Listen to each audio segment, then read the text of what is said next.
மகாநதி அடுத்த வர எபிசோட்ல பார்த்தீங்க அப்படின்னா, யமுனா வந்து திரும்ப வந்து நிவின டார்ச்சர் பண்ண ஆரம்பிச்சுட்டாங்க. நிவின் பார்த்தீங்கன்னா, காவேரிய போய் ட்ராப் பண்ணிட்டு வந்ததுலேருந்து, வீட்டுக்கு வந்தோன்னே பார்த்தீங்க அப்படின்னா, யமுனா வந்து நிவின் கிட்ட வந்துட்டு, "எதுக்கு காவேரி ஒர்க் ஷாப் போணுன்ட்டு நீங்க எதுக்கு அந்த அளவுக்கு சப்போர்ட் பண்ணி பர்மிஷன் வாங்கி தர்றீங்க? அவ போனா என்ன, போகாட்டி உங்களுக்கு என்ன? உங்களுக்கு என்ன வந்துச்சு? எதுக்காக இந்த மாரி வேலைலாம் பண்ணிட்டு இருக்கீங்க? ஓ! அவ வெளிய போனா தானே உங்களுக்கு நல்லா வசமா இருக்கும் ஊர் சுத்துறதுக்கு. அதனால தானே இவ்வளோ தூரம் பேசி நீங்க அவளுக்கு பர்மிஷன் வாங்கி குடுத்துருக்கீங்க." அப்படின்னு சொல்லிட்டு ரொம்பவே அசிங்கமா பேசிட்டு இருப்பாங்க. நிவின் பார்த்தீங்கன்னா, இதெல்லாம் கேட்டு கோவப்பட்டு எதுவுமே பேசாம, இவகிட்ட எது பேசியுமே பிரயோஜனம் இல்ல அப்படின்னு சொல்லிட்டு அமைதியாவே இருப்பாங்க. "நீங்க அமைதியா இருந்தா ரொம்ப நல்லவன் அர்த்தமா?" அப்படின்னு சொல்லிட்டு யமுனா வந்து ரொம்பவே மோசமா திட்டிட்டு போயிருவாங்க. இன்னும் சைட் பார்த்தீங்கன்னா, காவேரி வந்து விஜய்க்காக வேப்பிலைய வந்து பறிக்கணும் அப்படின்னு சொல்லிட்டு மரத்துக்கு போவாங்க.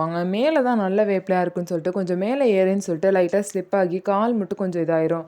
உடனே விஜய் வந்து பார்த்தீங்கன்னா, வயித்துல பாப்பாவ வச்சுட்டு இந்த மாரிலாம் பண்ணிட்டு இருக்கன்னு சொல்லிட்டு திட்டுவாங்க. அப்ப பாப்பா மேல தான் அக்கறை, என் மேல அக்கறை இல்ல அப்படின்னு சொல்லிட்டு காவேரி பேசுவாங்க. அதெல்லாம் இல்ல, எதுக்கு நீ இந்த வேலையெல்லாம் பண்ணிட்டு இருக்க அப்படின்னு சொல்லிட்டு காவேரி வந்து விஜய் வந்து திட்டுவாங்க. 2 பேரும் பார்த்தீங்கன்னா, ரொம்பவே சந்தோஷமா இருக்காங்க.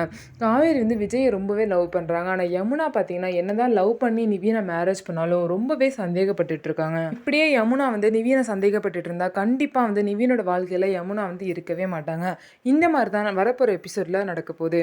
நம்ம வீடியோ உங்களுக்கு பிடிச்சிருந்தா நம்ம வீடியோவ லைக் பண்ணிக்கோங்க. அதுக்கப்புறம் மறக்காம நம்மளோட சேனல சப்ஸ்கிரைப் பண்ணிட்டு பாருங்க.